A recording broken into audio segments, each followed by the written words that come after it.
Hello, me lovelies. Well, I've just been driven mad with this camera. I'm going to have to get something sorted out, my camera, because, right, okay, this is the autism coming in, isn't it? Everything's got to be just framed. And it should be that my chair isn't showing a big bit. Oh, it just drives me mad, but I can't do anything about it. So for some reason, it won't work. I've been fiddling with it to get it so that the archway matches both sides. And can I get it? No, I can't. Anyway, hello, War Baby. And hello, Nikki. I'm okay, thank you. I say, just been having a bit of a moment because I couldn't get me chair right in the frame the way I like it. But well, let's see, because this will be doing my edit. This that's a bit. It's a bit. Yeah. That's what I mean. That's where you see the high functioning autism kicking in with me, because that would have been bugging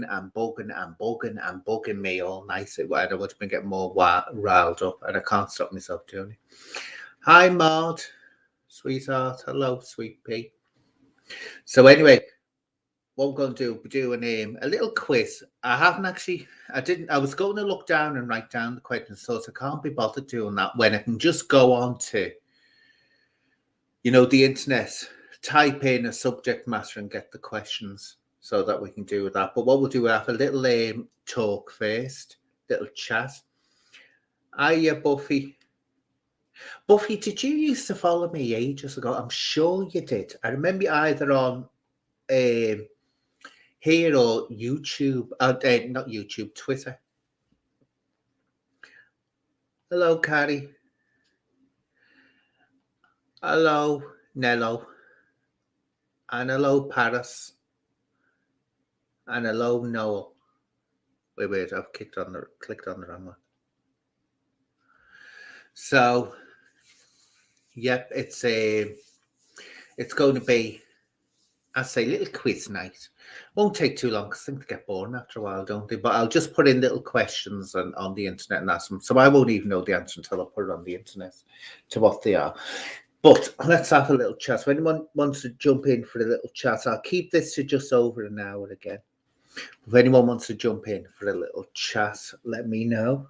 And you know what? I'll have to work out this chat as well because it's right down at the side here now to look like this, where I'd love to have it so I could see it just along the top. Hi, Sasha. Oh, hi, Anne. Anna Cleves. I called you Anna Cleves the other day, didn't I? With your wonderful quote. Anne gave a wonderful quote the other day. I can't remember word for word, but I will do. And it was about literally when we have dogs in our lives, we are the entirety of their lives, but they only a short part of our life. And I thought that was so beautiful because it summed up and it tells you how important it is to make not just dogs, any pet we have, their life so fulfilled because they're only a short part of our life. We're the whole entirety of their life. And I thought that was absolutely beautiful. Hi, Jax. Hi, Crystal Alice.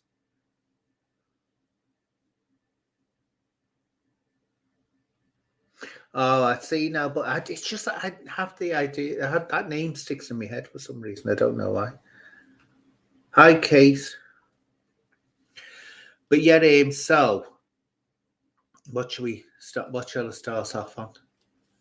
I don't want this to be a moany one today.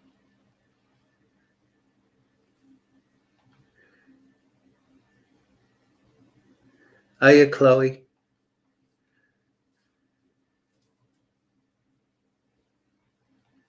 Here we are.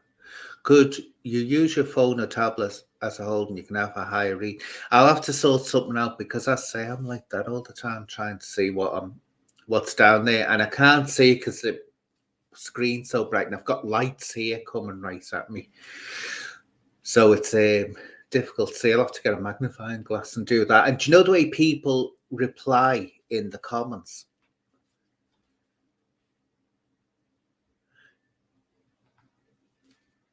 Do you know what?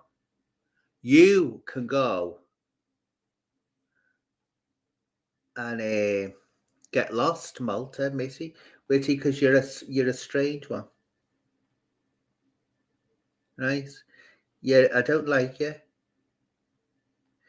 You're two-faced. You're hanging around with all the haters, and then got the nerve to come back on here and start sweet holing me, right? Being all sweet. No, isn't it nice? I'm not buying it, people. Am I unique in thinking that? Right. That someone who's coming on here all sweetie and nice and everything is going round channels that hate on me and kissing up to the very people that have said the most horrendous things, not just against me, against other LGBTQI people. I don't buy it. People can follow them if they want. I'm not going to dictate who people can sub to and follow and take part of, but don't come here after kissing up to them, purposely kissing up to them, and send them hearts and love you. Things like the criminologist, never been a criminologist a day in his life, who, I'm not going to turn into Ramona. I'm not. Here we are. Hang tight. I've seen hang tight. This is what I mean in other people's lives that I wouldn't particularly want to be involved with, right? Like Exposure TV, but hang tight isn't there kissing up to any hate speech or any nastiness that's going on. And that's what I mean. There's a difference between someone going on there and then coming back to me all sweet after kissing up to the very people who were slagging me off and others off. So, but we're hang tight has been on ones that I don't like, but I'm not going to say it because hang tight doesn't say it nasty. Do you, hang tight?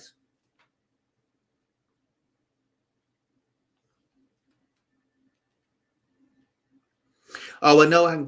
Oh, have you got a fake? Oh, God, there's fakes everywhere, isn't there? There's fakes everywhere. But anyway, I'm not going to go on about that because it's too much. And people like the happy Antonia. I want to tell you about this. This is what. And sad. And because I don't know what's going on. Here we are. Let's wait. See that? That's Morganite. Some cheeky ages ago, the first time I wore this on a video, oh God, over a year ago, some cheeky git said, oh, you cheap pound shop plastic beads. Morganite, not plastic cheap beads. I'm not cheeky git. But you know what? They have these, which I love. You know, the magnets. God, that took a long time coming into my brain. They have these magnet clasps instead. Those ones are the claw clasps, which everyone is driven mad with. And I tried to put on today. I thought, oh, what one do we need today? Because say, right, which one do we need today? This is the one of love and relationships and all this business. Can I open it? And I'm scared of pulling it in case the string snaps, because once that happens, but it will not open. I mean, it's like it's glued, solidly glued with that Gorilla Glue, but I can't open it. So I'm not meant to be wearing that at this moment. I am not meant to be wearing this Morganite at that moment. So that's a no-no. That's definitely a no-no. But I hope that frees up at some time because I like that. Maybe that's it. Walk on, always believe. Here's a beautiful quote. I aspire to become the person my dog sees. Yes. That's nice. That, yeah, it's lovely. That I say I love these. Here we are.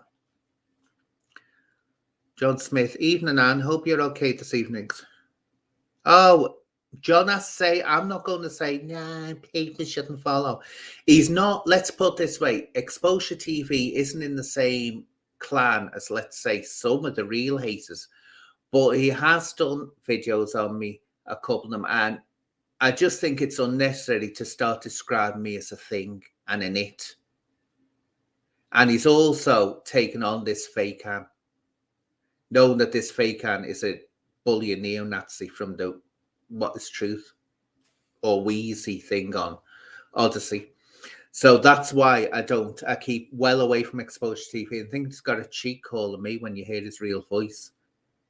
You know, I wouldn't take the mick out of anyone's voice, right? But the things he said, now that he's backing up this cyberbullying fake account to me that's going around causing trouble, I will take the mick out of his voice.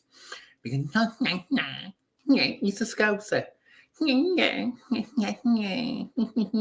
I think to myself, was he bullied? Either this is the effects of him sniffing something up his nose for too long, that he's talking like that and he's destroyed his sinuses, or it's got to do with the fact that he was bullied as a kid growing up.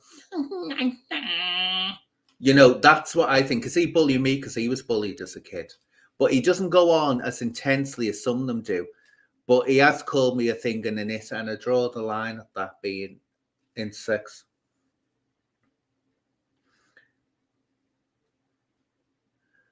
You carry yourself well and honest and true. Anyone fault you is on the grill, girl. Oh, thank you, Nello. Well, this is it. It does fool people. As I said, if people think, they don't realise, and it is a bigoted. It said it hates me. The only reason it hates me is because of the way I was born, because I've never done anything to it. Well, I don't know who is it. It could be anyone. But all that I say is I'm thankful to it, though, Nilo, because it exposes people to me. It's put, which I'll be doing next week. And I don't want to go on about this too much, but people know I'm having a run-in with Rona. Now, as I've said to Rona, he can dislike me, he can hate me and call me two-faced, whatever he wants. But don't go venturing into the realm of cyberbullying and hate speech. But as you'll see, when I do this next week, he's taken right on board after blocking it, that fake ad, knowing damn well that fake ad is cyberbullying and has come up with hate speech in the past. So, what does that label him? You play with it, you accept it into your house, you are it. But I'll explain that more next week, because I've noticed a lot of things about him. Everything he slags other people off for, he's doing.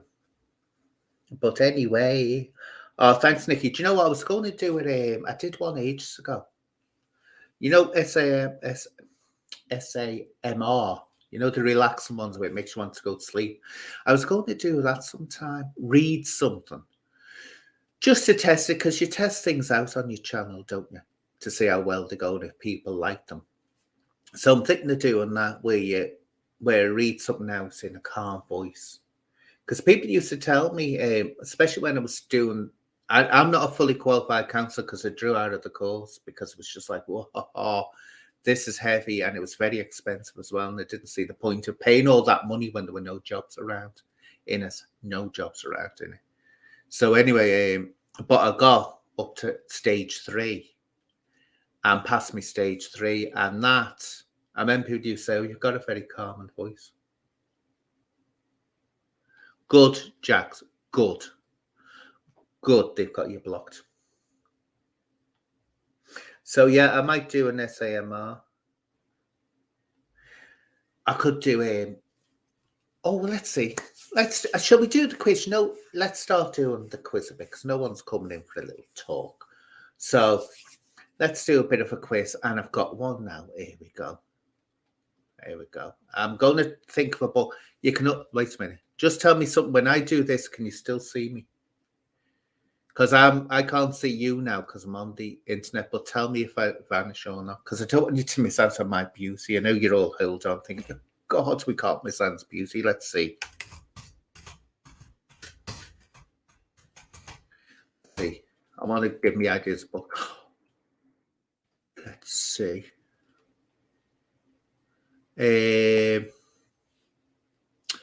I thought this would be quicker than I am now, but let's.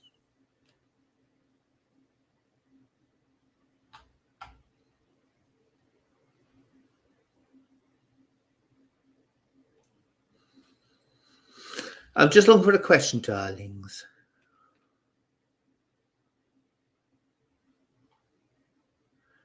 Here we go. Oh, let's see that you can all see me, because I want you to miss out on my beauty. Can see me. Good. But I'll have to come back to it. Right, here we are. Now, this is an amazing book, which I think I might do because it's very, very short. in a very, very short little novel. I think it's only 14 pages long, but amazing book. Who wrote The Yellow Wallpaper, which is considered one of the first pieces of feminist writing? Does anyone know that? And let's see if I'm getting into here. The Yellow Wallpaper. Who wrote it? And it's, I say, considered the very first piece of feminist fiction literature. And I don't see anyone coming up, do I? With any? I won't make them all that hard, because unless you're into that kind of thing, you won't. Nope, wasn't the fan. Nope, not Germaine Greer. Go way back to the Victorian era in America. Here we are. Shall I give you the answer? Oh, Anne Whitcomb. Yeah, she would. Anne Whitcomb, a feminist, she'd kill you if you said that. She'd stamp all over you. Here we are. Here we are. Yes, we've got the answer from Wanna Baby, and it is Charlotte Perkins Gilman. There we go. So there we go. That's the one. Charlotte Perkins Gilman. And what it is, it's a fascinating book. I remember very famous in the Victorian era. And I also hear my mama talk about it. She said, oh, it's amazing. It's only 14 pages long, very short. And what it does is you read it, and she's basically, without giving anything away, it's explaining how women were treated in the Victorian era, especially in America, if they had, mental health issues or whatever, and how they were treated there. But she steadily goes, more or less, because the way she's being treated, and they think they're helping her, she steadily starts going insane. But it's one of these books, you read it and read it and read it. And I say it's very, very short. You could read it in one sitting. But right at the end, it just literally, I say, it picks you up and stamps on you right at the end. Because at the end, the very end, you go like that with what happens, what she does. And suddenly you realise why it was such a famous book for its time. So that's a good one. Now, I won't ask anything as hard as that, because that was a bit, you'd have to be into your, oh no, not Virginia Woolf. So yeah, that's who wrote that. But I'll ask something a bit easier now. So let's see, let's find, because I go in here and get me little ideas. See if we can get something on Shakespeare. Let's see what questions I can ask on Shakespeare that aren't too difficult. Right. Who said, in which Shakespeare play does the lead character turn around and say, a horse, my kingdom for a horse?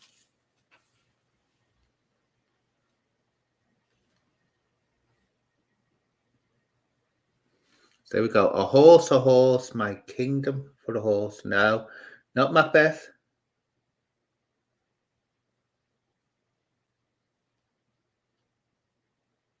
Yes, JW has got the answer. Richard III. And I believe, and isn't that amazing? Talking about little talks in between these questions. Isn't it amazing when they found the remains of King Richard III? It's sort of confirmed everything the Tudors said about him. Because the allegation was that the Tudors depicted him with a hump on his back and his looks, because they said his weedy hand and all this, because he was their enemy, of course. He was the enemy of the Tudors getting onto the throne. So they would always accuse the Tudors of making up lies about him. And when they actually found his skeletal remains, everything the Tudors depicted him as was true. He had not so much a hump, he had a twisted spine. that made up that. They actually thought it was a woman at first because it was so slender, and that's everything the thing you said.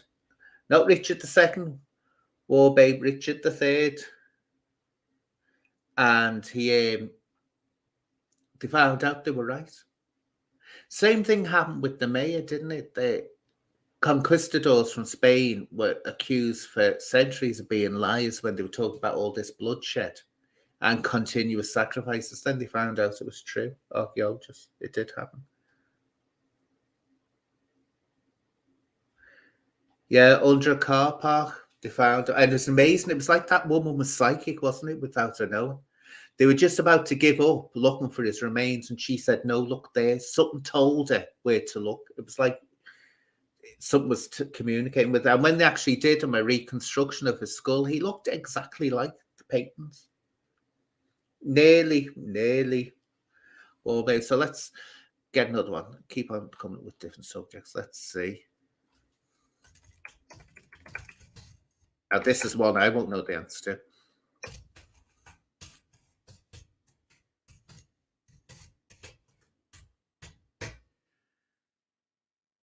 Here we go. What is the oldest football club in England? Now, be careful. England, not the UK. England. What is the... And I wouldn't know this because I don't know anything about football, but I've got the answer here. Which is the oldest football club? Any answers?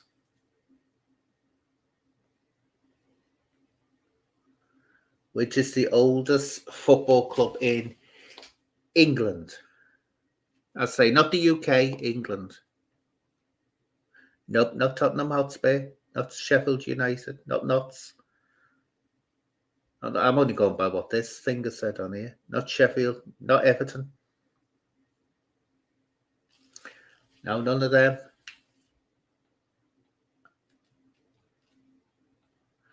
Let's see what it says here.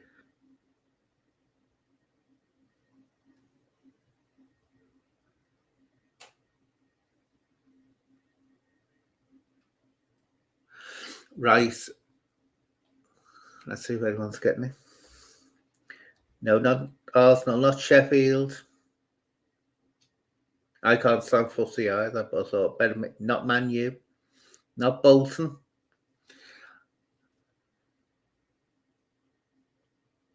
Not Derby County.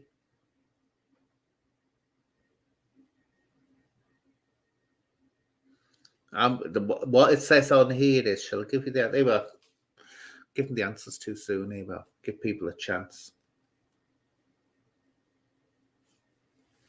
Now, this is wrong. It's not my fault. Actually, I thought it'd be a double barrel name. It isn't. I got a shock, and I've never actually heard them called this before, but apparently here we are. Do people want me to get press north? No.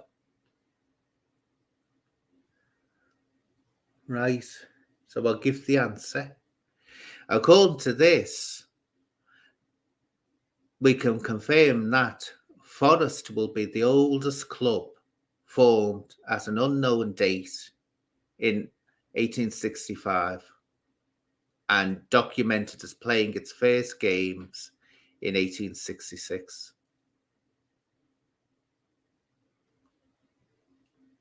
So Forest, apparently. Didn't know there was one just called Forest myself.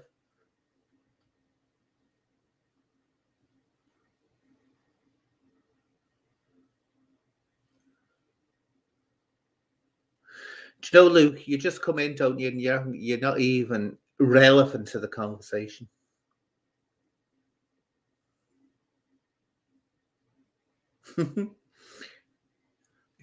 Your kid's nana was a massive fan. Yep, it's Forest. Forest. And I didn't know there was one called Forest. Just Forest. But there was. Anyway, let me get another football one. Let's see.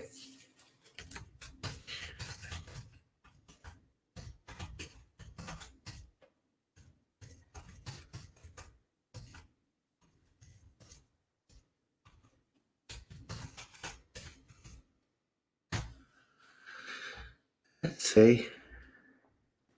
Oh, good God, I'm not even going to be able to pronounce this.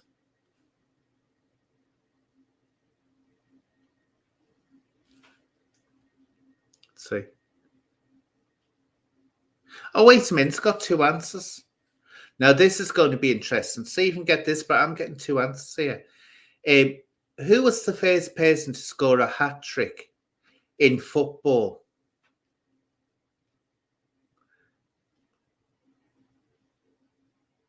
Now, yeah, so the first hat-trick in football, but I've got two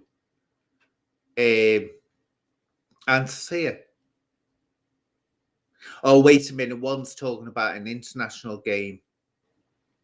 The other one's talking about the first one. So I'll go by who was the first one, not in an international game. Who was the first one who scored a hat-trick? And it's surprised me,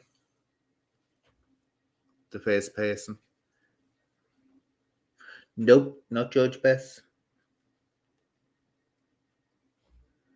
Oh, do you know what, Luke? Get lost. I don't want to talk to you, honestly. You're a horrible person. Not Bobby Moore. Shall I give you a clue? I will in a minute. Paris. Nope.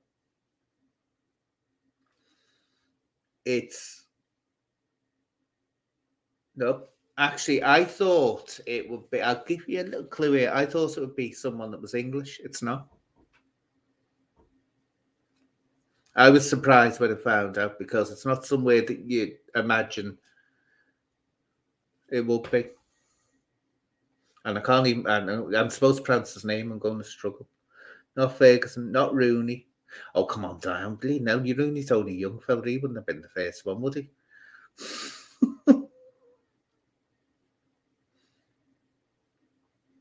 No, it wasn't Paris. She's not that old. I mean, come on now, Jax. Paris isn't that old to have scored the first hat-trick. Let's see. Shall I tell you? Is anyone want me to tell you because doesn't like it? Because I got shocked by this. Right. I thought it was I was getting two answers, but it's the way you ask it. Let's see. No, not Maradona. Anyway, I'll tell you now. This will shock you. The first hat-trick was scored by Bert, I can't pronounce this, Pantenord of the United States. There you go. Playing against Paraguay in 1930. The most recent was by Harry Kane of England, playing against Panama on the 24th of June 2018. So the first person to score a hat-trick in football, or what the Americans would call soccer, wouldn't they, was Bert Pantenord. So it was an American. There you go. That shocked me. Oh, it was in America, wasn't it? Oh, come on, Nikki. Come on. I'll ask you some easy ones then. Right. Do you want an easy one, people? That everyone will know the answer to. Who is the most beautiful intersex person on YouTube? Now, there's an easy one. You'll all get that. And anyone gets it wrong, you're in deep, deep trouble. You're in deep, deep trouble. I'm telling you now. Anyone gets it wrong, you're in deep, deep trouble.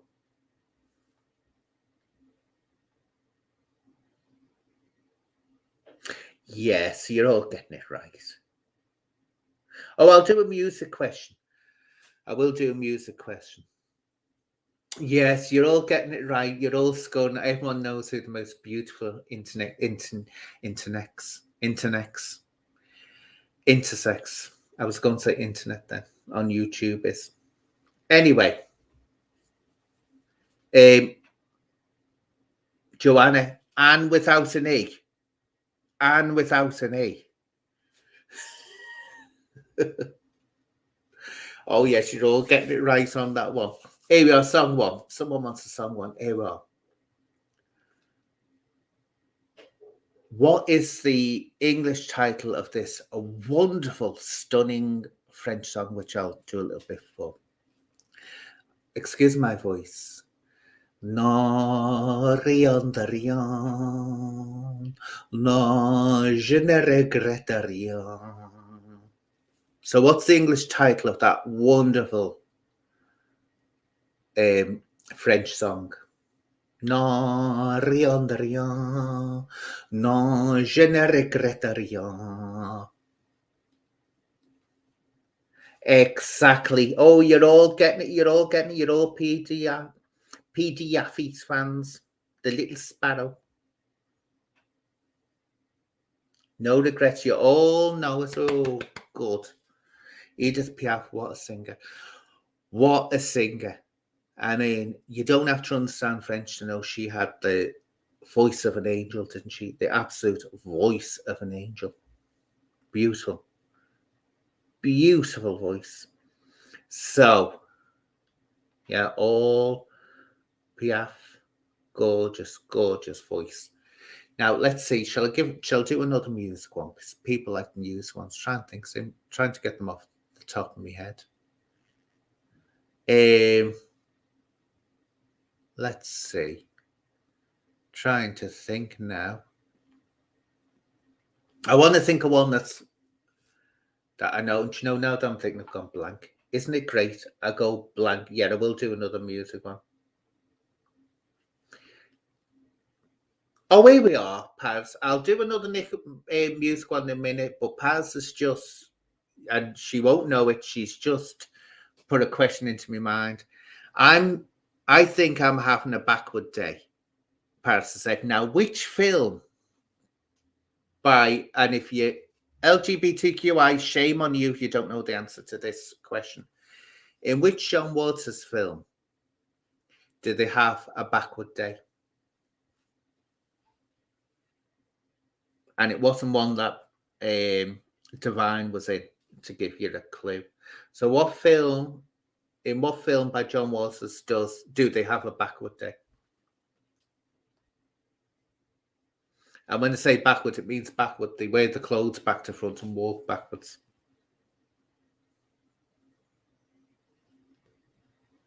No, not Groundhog Day. That's not John Waters.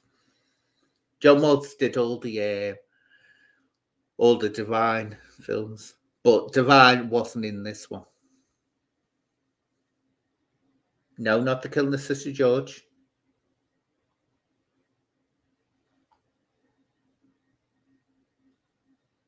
You know what LGBTQI is. Paris, stop it now. So, I'll tell you, Desperate Living. And they have to dress up. Queen Carletta makes them all dress up. Every so often, they have to dress up with the clothes back to front and walk backwards to make her laugh. So, they just blame Paris. Blame Paris. It's her fault. She put it into my head. So it is. Desperate Living, John Waters. Now, let's come up with a music question. Let's see. And I don't want to make it too hard. I'll just check this one that I've got this right before I ask it. Let's see. I've got an idea now.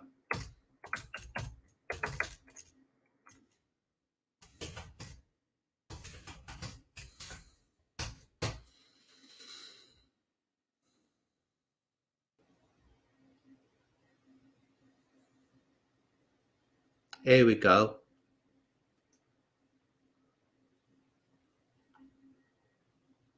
What was it?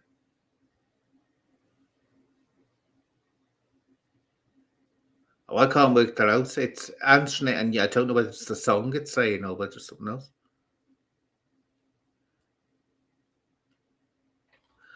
Let's see, ask it a different way.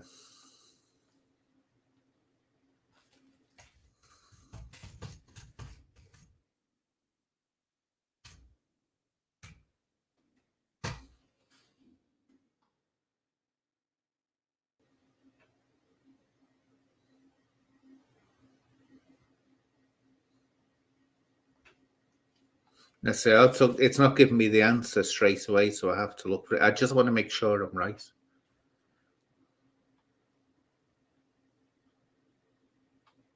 Let's see, go down, go down. If that's a big bleeding long thing, it would be, wouldn't it?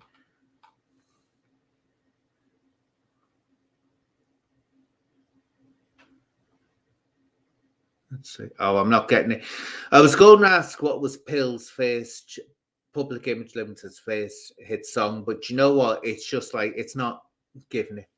You can't find it, so I don't know what the hell it is. And if I don't know the answer myself, I thought the first. I know the highest one, the first highest one was "This Is Not a Love Song," but I wanted to check and I can't check it because it doesn't give me. How did Public Image get its name? That's not what I asked. When did Public Image by the Sex Pistols come out? Never asked that. What happened to the band Public Image? Never asked that. But it's given me all those answers, but not the answer one. So I'll have to get another one. Let's see. Here we are. This should be an easy one for you. What was, off the top of my head, what was the first hit or single of the by Visage of the first album? What was their first hit by Visage to get in the charts? I know I thought it was This Is Not a Love Song, but I wanted to check. It wasn't Rise, because Rise came after This Is Not a Love Song, didn't it?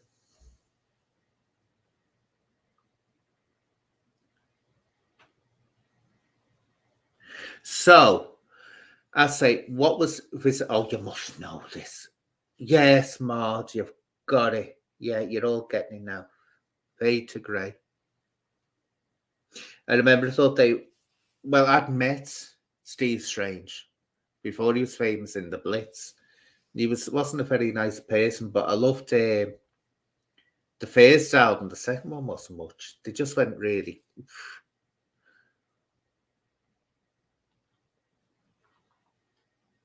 No, it wasn't called Can't Remember. It wasn't called that. Well, let's ask an older one. Let's see, stretch back into my memory banks.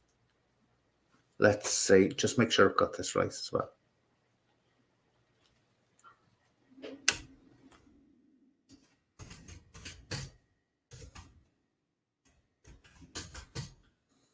Just want to make sure I'm getting these right.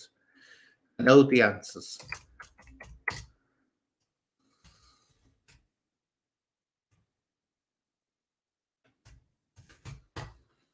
But I want to make sure.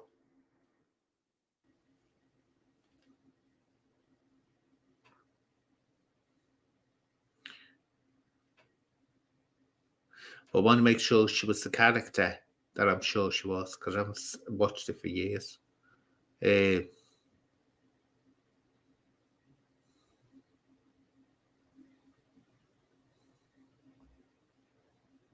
Let's see. Just make sure I've got this right.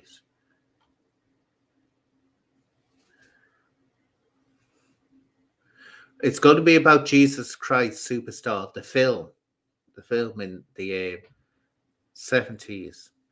Yeah, I was right. I know. So, who played a beautiful voice, stunning voice she had?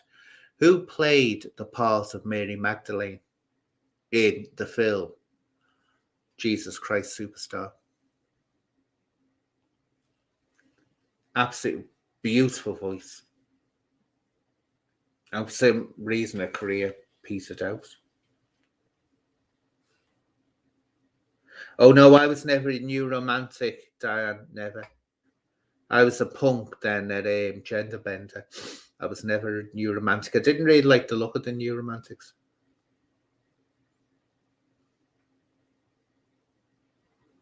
So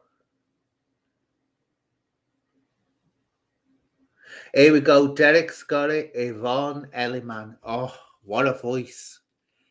What a voice Yvonne Elliman did. And I must say, she did Mary Magdalene. I Don't Know How to Love Him. Absolutely beautiful, beautiful. And another one she did was If I Can't Have You. If I can't have you, I don't want nobody, baby. If I can't have you, oh, absolutely beautiful voice. Oh, she was lovely. She was a stunning voice. If you not up on Yvonne Elliman's work, look on it. But she seemed to fade out, didn't she? But she had a top ranking voice. She did absolutely stunning.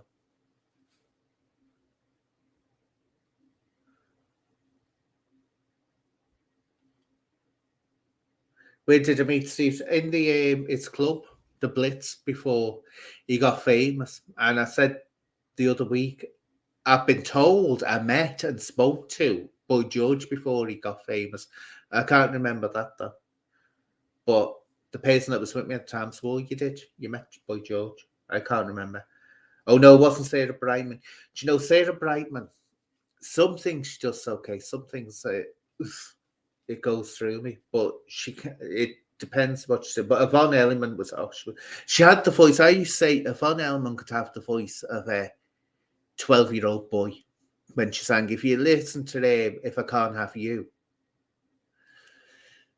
you'd think that was a young boy singing if you heard it. But yeah, absolutely wonderful voice she was. Yeah, she was amazing, absolutely amazing. So I'll think up, and people seem to like the music ones, but I'll ask some film ones as well. Let's see. I'll ask another film one. Let's see. Here we are. I have to check this because I have to make sure I'm right because I could get it wrong. I'd hate to do that. Do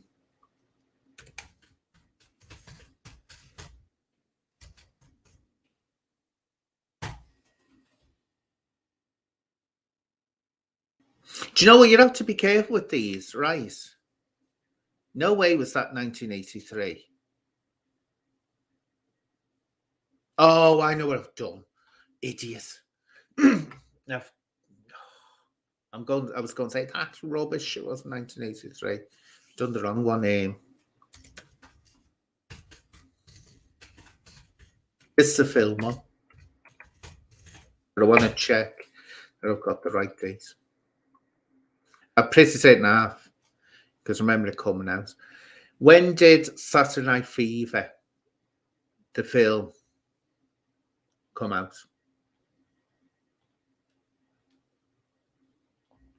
So they were, what year did Saturday Night Fever come out? And I'll tell you something interesting about that, which younger generations won't know.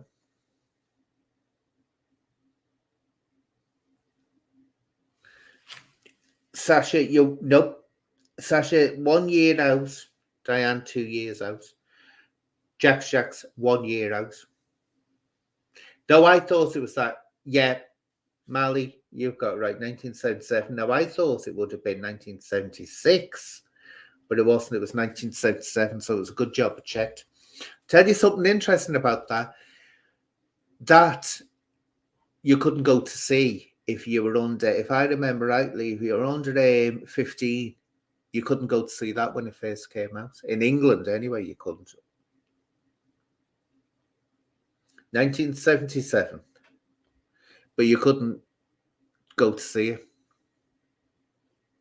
And, of course, John Travolta is famous in that, but the one that really put him into the stratosphere of fame was Grease, which, that was hysteria over that. Absolute hysteria.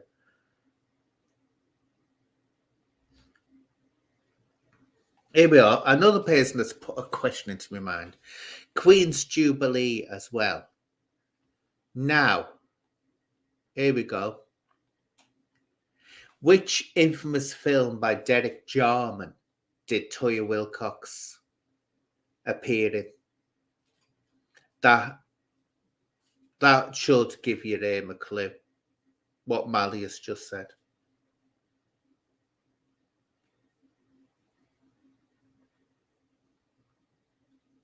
Exactly. Lycius, whatever it is. Jubilee was the first. No, Jubilee by Derek Jarman, which was very controversial. Very controversial. And Toya Wilcox was in it, and then went mad when it was re-released when she got famous, as did Adamant and others. because it was re-released when they got famous. They went mad because it's I'm telling you, it's not really a good film. It's a bit just goes out for shock value. Yeah, Adamant, yep. Did Plastic, sang Plastic in it, didn't he? Oh, I used to love Toya. I used to like her. But again, another one. She decided she wanted to be her own manager, and then her career just went right downhill. I went to see her live a couple of times, Toya. Started off really punky, didn't she? Then she went more poppy with it. Then she just went, yo. The best one, the last best one she did was The Changeling, wasn't it, the album? Oh, yeah, it's a mystery.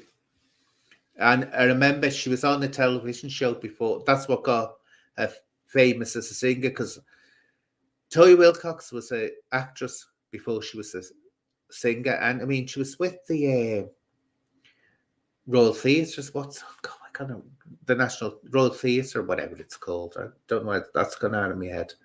And she was really way out there as an actress, but then she went into singing. There was a documentary on television about her, and that's when It's a Mystery got in the charts.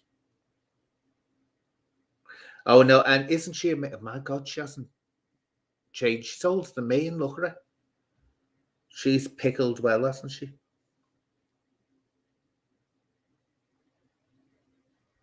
Apparently, no, it wasn't Adamant. It was, people help me out here. I can't remember his name. It was, my brain. Jack Sparrow. It wasn't Adamant. It was the one from the Stones, wasn't it? What's his name? From the Rolling Stones. Oh, come on, people. Hazel O'Connor, do you know what?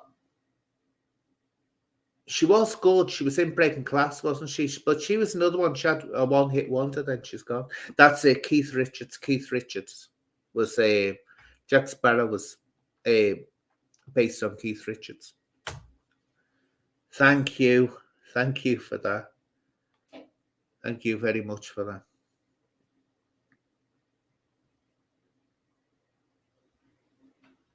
Nice. Now, I'll ask another one. Let's see. I'll think of another one. Another song one, shall we have? Make sure to get it right. Those one, yeah. Don't know what I'm saying. Make sure to get it right. Haven't those. Let's see. What can I ask? Let's see. I can ask. I know this one. Who duetted with Michael Jackson on the single Scream? Who sang with him? Paris asked a question, where? So, who did a duo with Michael Jackson on the? Oh, this is an easy one. Scream. Exactly, Janice's sister did it. I love that song, Scream. God, he was a mega star, wasn't he? But look at the life he led.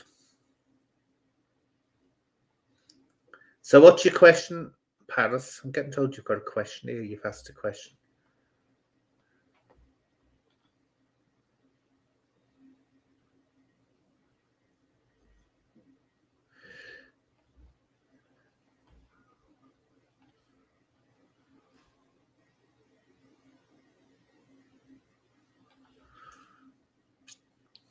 I answered myself, Derek, and I got it right. Let's see. So we ask about Paris's boat. So anyway, how many wheels has Paris's boat got on? Oh yeah, it song was lovely.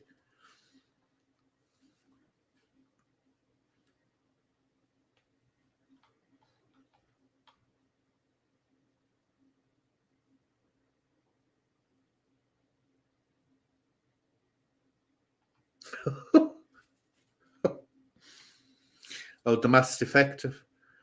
Claiming to be Bill Maloney's son. Well, who knows? He might be. You don't know, do you? But he's not going to get very far in proving it. And if he keeps himself under a hood and talking nonsense, which he is. I mean, he's bizarre, that's for sure. Very bizarre. I mean, he could be. I don't know. But I don't know why he thinks that Sean Atwood and John Wedger will be after him. Look, I don't like John Wedger, and I'm not too fond of Sean Atwood either, but they're not keepers of Bill Maloney, but he's got it in his head, hasn't he? This the masked defective Ronan's friend. He's got it in his head that they're going to be coming after him. Look, there's something wrong with him. He could be.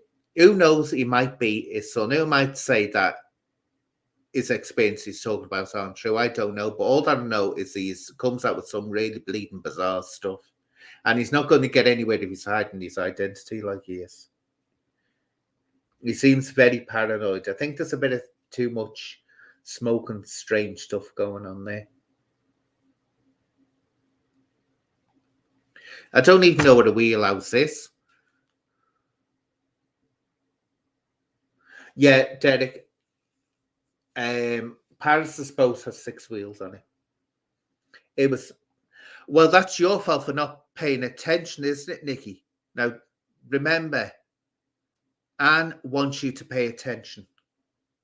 Don't let one's mind wander. Wouldn't you love to me as you teach in school? Wouldn't you love to me as you teach in school? Oh, yeah, he is. But I remember a little funny story. When I was at Belvedere Police Station, they decided to bring all these kids into the station to have a look around. And one of the PCOs said to me, he said, "Oh, I'm bringing the kids in now." I'll say, "Come in." I used to be called Terry in the force to make life simple. You know, if they tried to pronounce my real name, they used to all go cross-eyed. But, so I'd say, just call me Terry. Anyway, came in and he was going to lead these kids and said, "I'll tell them say hello to Terry." He said, "No, you won't." I said, "Children do not address adults, especially adults that they do know by their first name." I said, "You tell them to call me, say," because I used to present myself as a male there. And I've used to present myself as I don't know whether I want to be male, female, or whatever. But yeah, so he was, "Oh, all right." I said, no, but what? Children do not address adults by the first name. Sorry, they don't. Oh, yeah, I'm on Instagram. If you actually look at the description on this video, you'll see a link to me Instagram. Oh, yeah, I won't have it. I tell you now, I know it's a modern trend that children call you by your first name. Tut, tut, tut. Tut, tut. They should learn respect.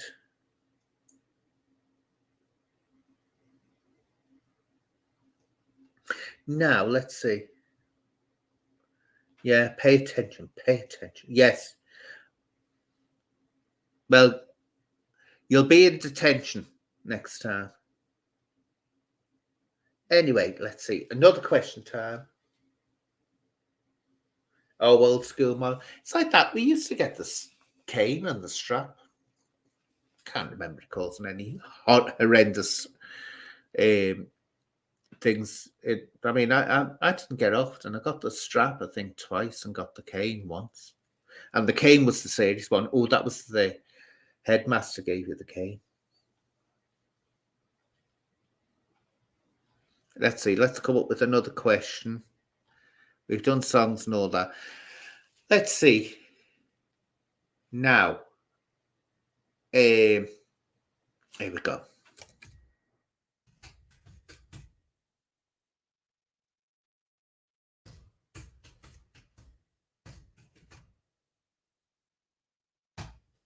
Here we go. Check I got the answer right. Myself.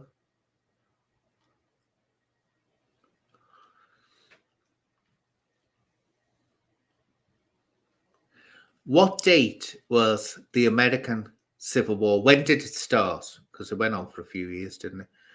What year did the American Civil War kick off?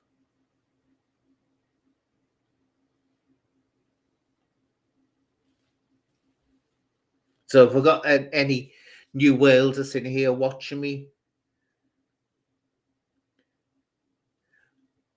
What year was the American Civil War? Oh, I hope you're starting to feel better soon. It's horrible, isn't it? Absolutely horrible. Not far off, Maud. Not far off at all. Not far off at all. Not far off at all. Not quite right. I've got to give it to. Here we go, Kelsey. 1861. 1861. And just let me check this one. I'll give you a clue. It's going to be about the French Revolution, but I know the answer to this one. I'm going to check.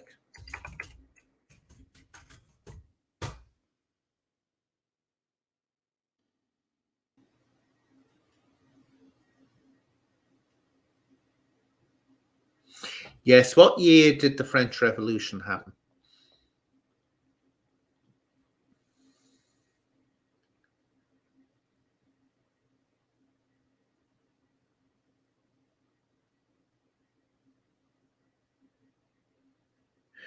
Not 1861. That was the that's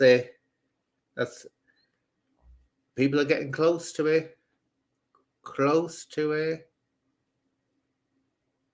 Close to it. Yeah, you've got it, Derek. And Diane has got it.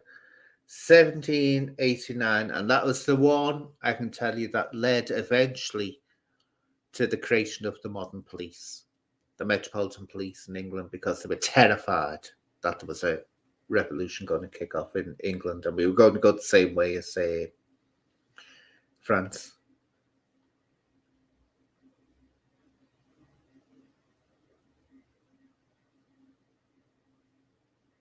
Oh, is he being kicked off again? Well, they have to. He can't go doing what he says. What can't he get? You can't go slandering people like he does.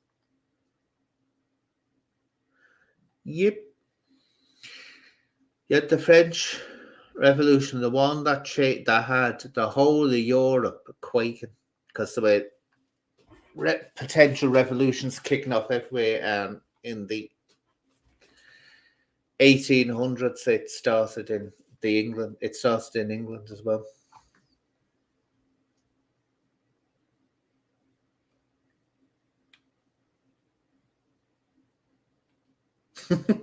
That's it. You don't know, do you? You just know whether someone's going, Alexa, Alexa. Oh, don't you? Do you know what? I tell you what, that Alexa, it can drive you mad sometimes. I haven't actually used it for ages. Yeah, that's what it's suddenly people are getting it all right, aren't they? They're all getting it right, aren't they? Here we are. Let's come up with another one. Here we are. What was Star Wars originally meant to be called? No cheating. No cheating. What was Star Wars originally meant to be called? And I know this one.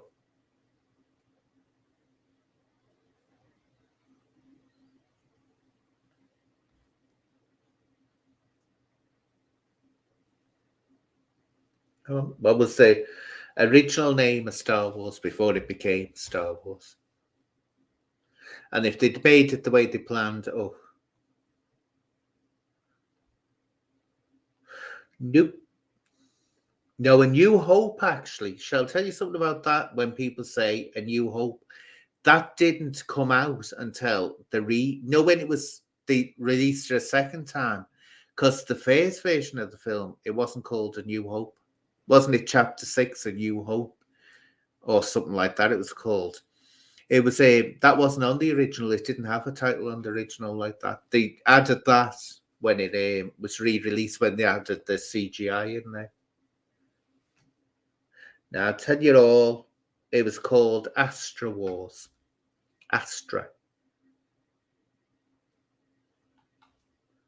I think that's right. Or Astral. No, Astra was Astra.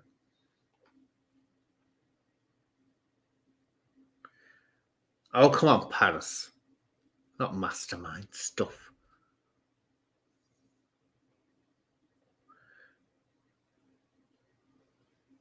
Right, think of another one. That's a bit easier. Let's think of one. Oh, this is a bit hard, but I'm going to ask it anyway, because for viewers' discernment in the viewing. The film with Deborah Carr, I can't remember what they come about looking at, it was in the 60s. The Innocents. What book was The Innocents based on? The Innocents.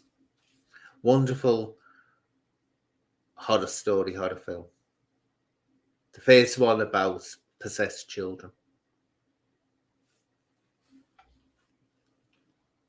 If they were possessed, you don't know. Give another clue. It had a governess in it. No, not The King and I. Where was the possessed children in The King and I? You're being silly now. Close Encounter. Wait, here we are. Got it. Who's got this? Here we are. Yeah. Turn of the Screw by Henry James. And annoying book. I really didn't like the book version, The Turn of the Screw, because in it you just can't get the feeling of it just comes across that she's basically strange in the head. That's all you can call us. She's imagining it all. But the film, The Innocents with Deborah Carr, absolutely amazing. But at the ending, they put which I won't spoil the ending. The ending sort of ties it all together, but it's an amazing film. Ask a question about electricals. Let's see. I used to do a theatre lights, so I should know all this about electricals. Used to have to put them up, set them up, and do everything. Let's see, electricals. This is for Paris. Let's see.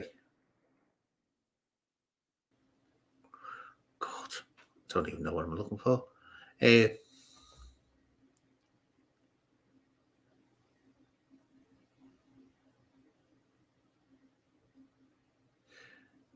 we are.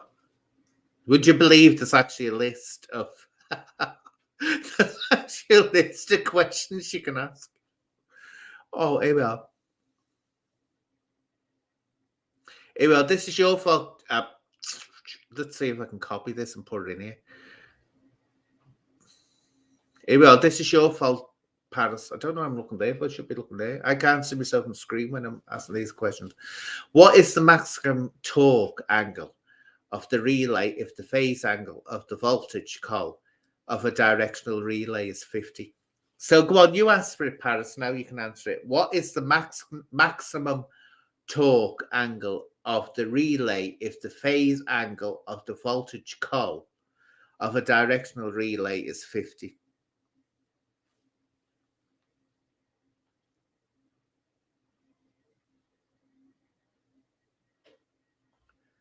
Yeah, you asked for it. Blame Paris for that. That was another language to me. So come on, Paris. What's the answer? She's gone quiet now. Don't go running away now. You asked it.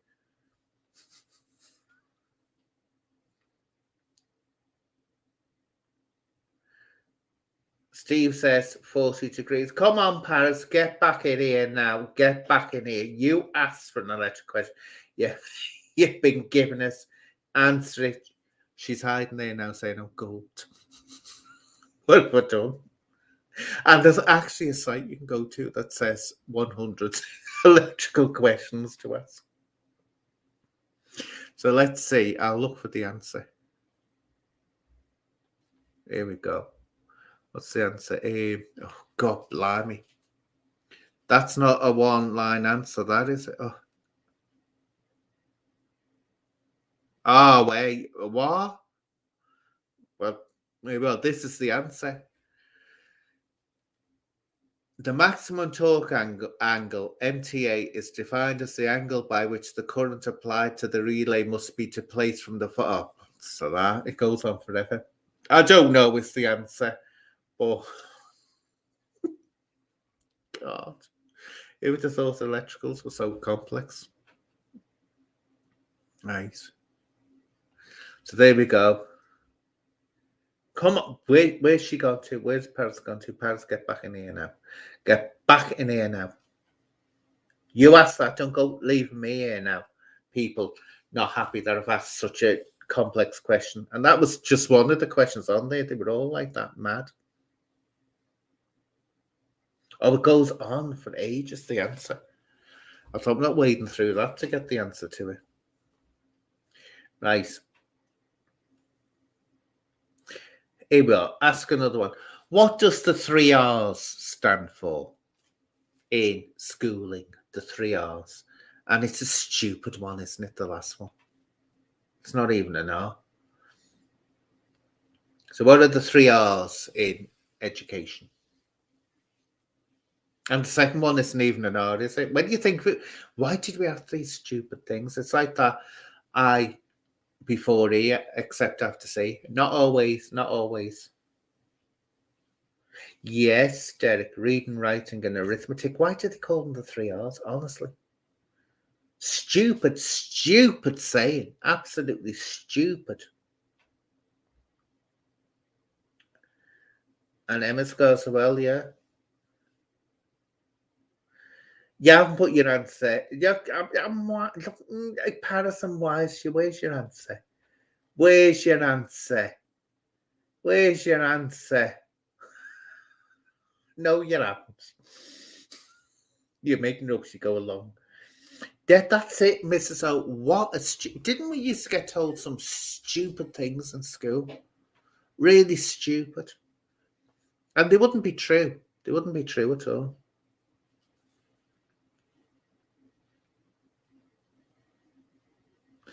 But let's see. Let's come up with another one. Because I'll have to. Oh God, we've been on for an hour already. Enjoying ourselves, aren't we? Anyone wants to join in at any point? Let's see. That's another one. Let's see. What shall I ask now? God, give me thoughts, people. I don't want to make it too difficult. Nothing about electricals. Let's put it that. Oh, I know what. Just make sure I'm right.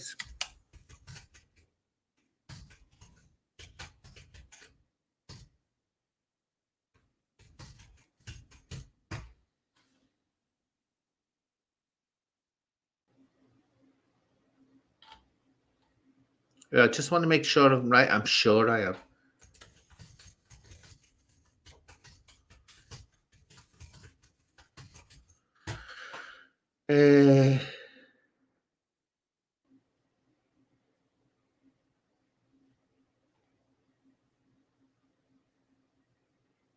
John Scott. I know the answer to it, but it doesn't give you the answer. You type in things and you don't get the answer. Right, what is the oldest running show in the West End? What is the oldest running show in the West End? Give her a clue, Agatha Christie. I think that's right, isn't it? It was, yeah.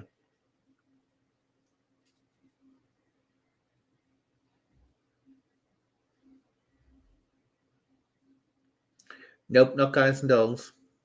Here we are. Who's got it? Mousetrap is the oldest running show in the West End.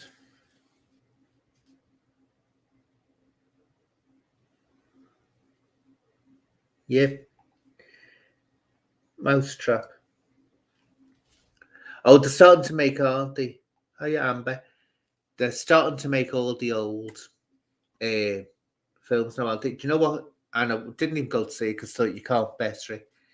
They remade, didn't they, with Johnny Depp? Death on the Nile, didn't they? Absolutely. I think about it. I didn't even think. Oh, Cats. That film? The film of Cats, wasn't it? Oh, but I never liked the play, the musical Cats.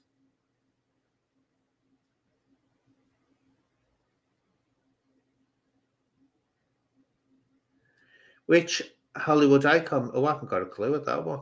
Which Hollywood icon made pornographic films? Oh, I haven't got a clue. That's it. You have to transfer that one.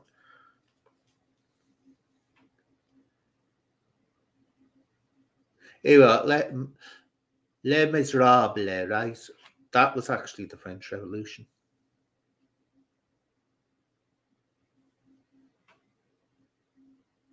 But you know when you get a film like Death on the Nile, which is absolutely fantastic with Peter Ustinov and Bette Davis, all those greats. No, you don't want to play around with that.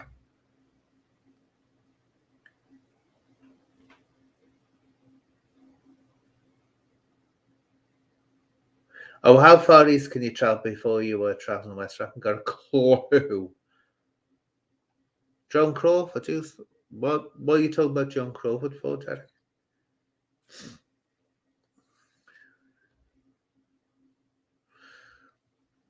Joan Crawford.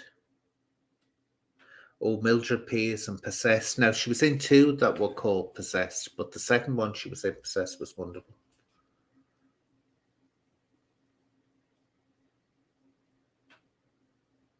Oh, Joan Crawford. I've realised what you say now. Your answer. Joan Crawford. She never did. Never. I know she was a dance. Oh, yeah. I remember there was something, wasn't it? Wasn't her brother trying to blackmail her over it? Yeah, I remember. Her brother tried to blackmail her, didn't he?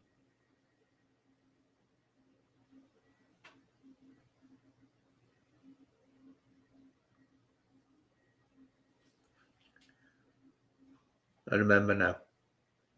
Oh, Diana Dawes. Now, Diana Dawes was a brilliant actress. She was. What was it? The Longest Night, was it called? Let's just check. Where she was like a Ruth Ellis character.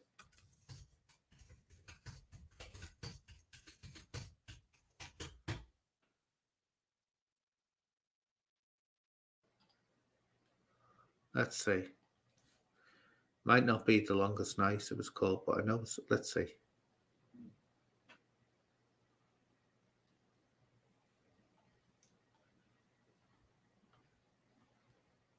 I'm going to make sure I've got it right.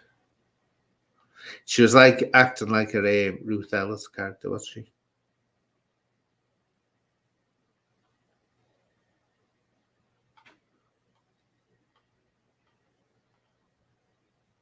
Well, filmography.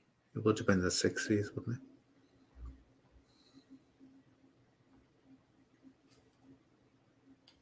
Oh, and she was in Berserk now. Joan Crawford was in that as well, Berserk. Terrible film, like.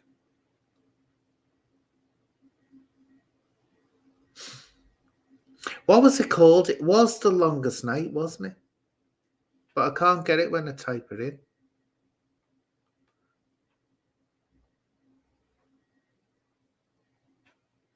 But she did loads of films, so trying to find it on here is an absolute nightmare. But in that one where she acted like she was Ruth Ellis, she really went for it, didn't she? She dropped her beauty image and let her hair grow out so that they could see her roots grow, and wore very little makeup in it. Let's see. Diana Dawes. It's not showing up on here. I'll just put Ruth Ellis, even though. See if that will give me the name, because I want to make sure I've got it right. Oh, no, surely no, it wasn't Yield to Night. Oh, yeah, Yield to the Night. I knew Yield to the Night. Oh, 1956. I didn't know that was 1956 as early as that. Yeah, Yield to the Night. Now, that's a very good one where it's like she's a Ruth Ellis, for people don't know, was the last woman to be hanged in Britain. She shot her lover.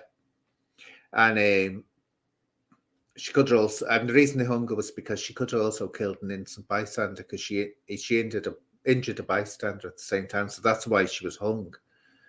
But Diana Dawes did the film Yields of the Night, and I didn't know it was 56 she did it. And what she did, don't forget, she was a great beauty for a time. She was like Britain's answer to Marilyn Monroe. And she let her hair grow out so you could see her roots as she was filming it, and kept the makeup to a minimum. So she did a Betty Davis, in other words. She didn't care if she looked hideous or it didn't look the great beauty.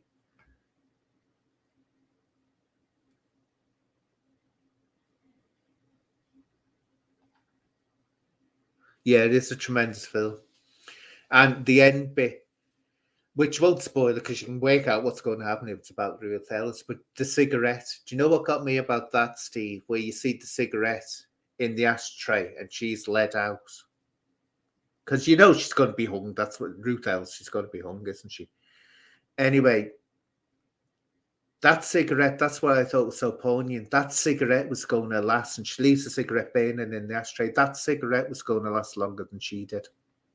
It was going to live longer than she did. And I thought that was so profound, the ending of that. Oh, she was an amazing actress. And as she got older, as she said, she got the part she really wanted. Because she started losing the glamour, didn't she? But very controversial. Oh my God, very controversial actress.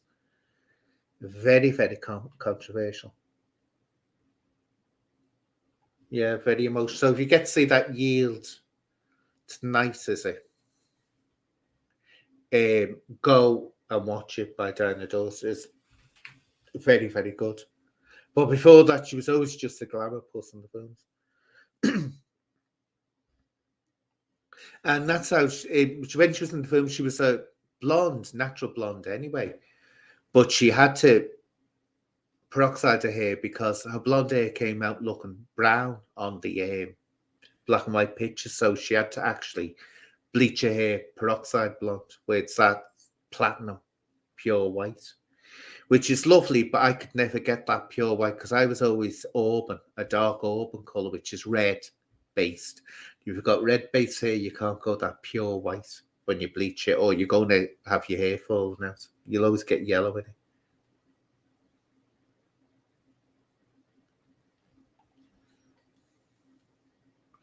Oh, you'll be around for much longer. I was watching your little doggy the other day. Oh, he's lovely. Or she. Have I got that wrong? He or she. Lovely little doggy. Whistle Down the Wind. That was a good one. Where they think he's Jesus, don't they? They imagine they found Jesus. Some of them were really good. Some of them were awful at that time. But that was definitely a good one. There was some real classics came out in the 60s. Then the 70s around, we had the joy of all the really camp horror films, didn't we? The 70s was the age of the horror films. Oh, I know. Diana Dawes' husband. It was a tragic thing, that. And the poor son left there to try and cope. Alfie, I wasn't into that. No, I never got into that, Alfie. I could never see the big fuss over it.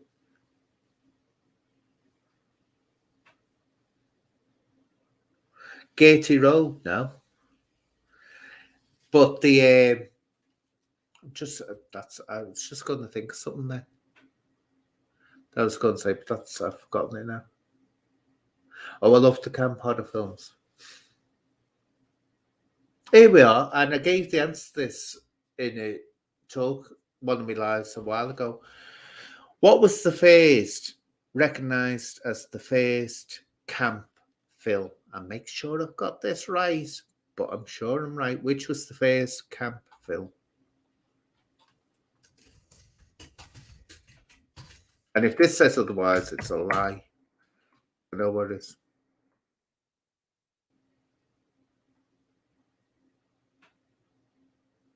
No, it hasn't got the answer there, but I know what the answer is. Which was the very first camp film? No, it wasn't Women in Love. not Dracula. Think horror theme, which people thought was a horror, but actually was a comedy. The person who made it as a comedy, but people thought it was a horror. So you have to go back, not Carry On Camping. You have to go back, way back, black and white days. The very first camp film ever. Give you a clue. Dr. Pretorius. Close, Maud, close.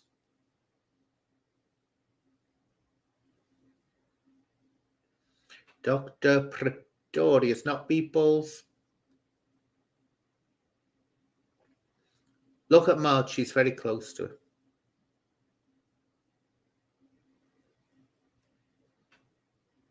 Not the Vampire Killers. Maud's close to it. Think about it, Maud. You're very close to it. James Whale film.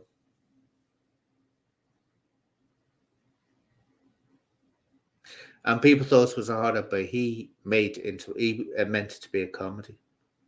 Here we go. The Bride of Frankenstein. You both got it. The Bride of Frankenstein is the very first camp film ever, what we'd call now camp. And the reason for that was James Whale didn't want to do a follow-up to Frankenstein, which Frankenstein was the Star Wars of its time. It was huge, absolutely huge. And he didn't want to do a follow-up. He wanted to do all these glitzy, Hollywood films, all glamour and all that. So he agreed to do it, but he had control over the film. And he wanted it to be a comedy. And when we watch it back now, we can see where it is a comedy, especially the first thing is when the woman's reaching down to pull her husband out who's called Hands, and she's saying, "Give me your hands, Hands." So that was the first indication that it was a comedy, and the overacting in it was meant to be overacting. But the very first camp film ever. And Dr. Pretorius, when you see him, and I can't remember what's his name, amazing character, you just can't miss his amazing face. Bride of Frankenstein, let's see.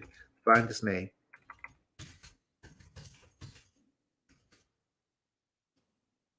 Bride of Frankenstein. 1935 it was made. And where is he? You can't miss his face when you see it. I don't know how to show this because he's a major bleeding character in it. And he was in The Old Dark House as well. Why I forgot E. Clive. That's not him. Let's see. Bride of Frankenstein. Trying to get. And of course, Elsa Lancaster, who was the first. This is another thing. She is the most memorable and the first female monster in any film. And she didn't invent the makeup, but she came up with the way the character acted. And that bit that everyone thinks is a cat, the famous scene in Bride of Frankenstein where she does the hiss, she goes,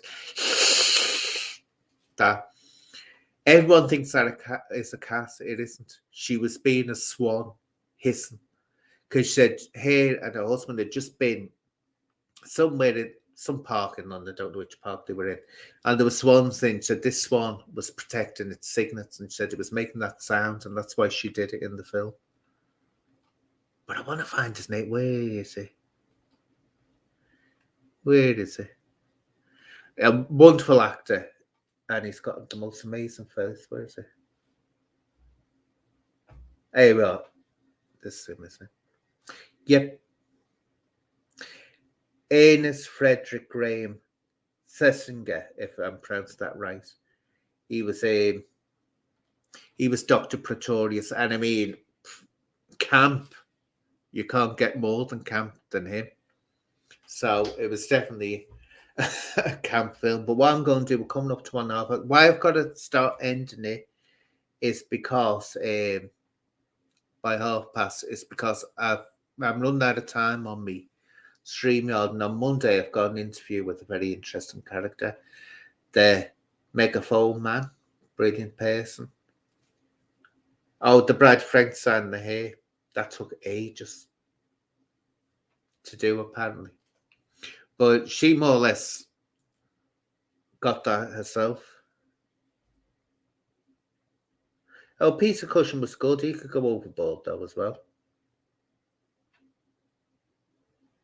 Oh, Arsenic and Old Lace, that was brilliant. That The Cat and the Canary, absolutely brilliant. Abbott and Costello wasn't a fan of. I always found that over the top comedy. I never was into it.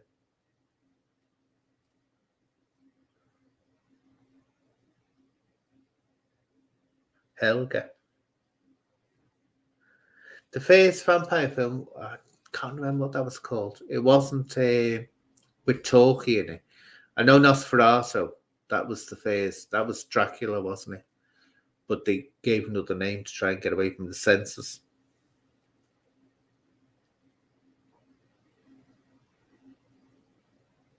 What happened to Bunny Lake? Whatever happened to Bunny Lake?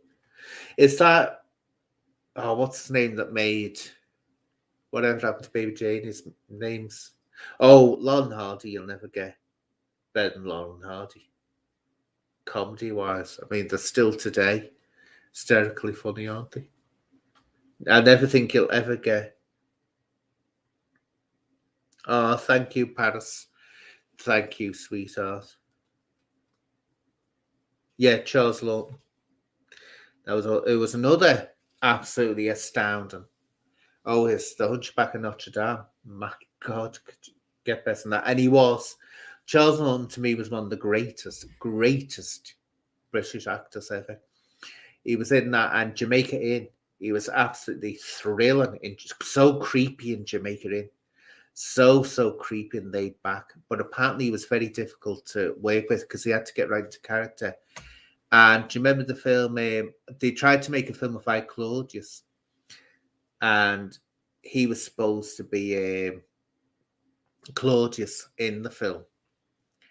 And what it was, that was before they did the television show. And he just kept on panicking. He couldn't get into the character. And that was a film that never happened. One of the greats. Could have been a great film, and it never happened. Everything they did went wrong.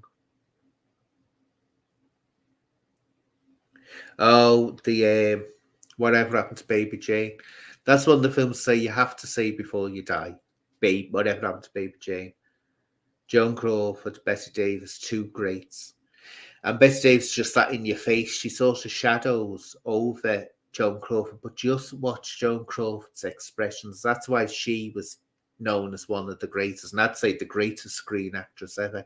Joan Crawford could just put everything into one expression in her face. There was no other actress, even Bette Davis couldn't pull that one off. She could actually apparently say, "Which eye do you want me to cry out of?" Joan Crawford. She'd say, "Well, so which eye do you want the tears to come out of?" It's absolutely amazing. But if you look at that and the scene, oh, with the telephone, it's just heart-stopping. And the thing that makes the scene with the telephone when Bette Davis attacks her, or Baby Jane attacks her, that's all down to Joan Crawford. She puts the tenseness in there. It's absolutely horrible scene to watch, horrible scene. And every time I see it, it still gets me here. And that's all down to Joan Crawford. Absolutely amazing actor. Amazing actor.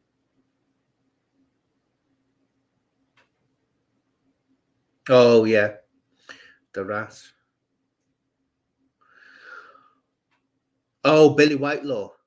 She was extremely good. And I met Billy Whitelaw a few times. And I remember her doing Not I by Samuel Beckett. Absolutely amazing performance. Where it's just her mouth. All that you see on the stage is her mouth lit up. She's 8 foot in the air with her mouth lit up. For 15 minutes, she's just talking dead fast. Out into this world. Time little thing before it's time. Go for sake of thing. Cold. It's about a mute who suddenly begins to talk and can't stop talking. The mouth sort of separates itself from the brain. Very strange, but hypnotic. And you can find her on YouTube as well, the television. And in the television version, what they did, they homed in on a mouth. You just see a mouth rattling away for 15 minutes. Absolutely amazing actress, though.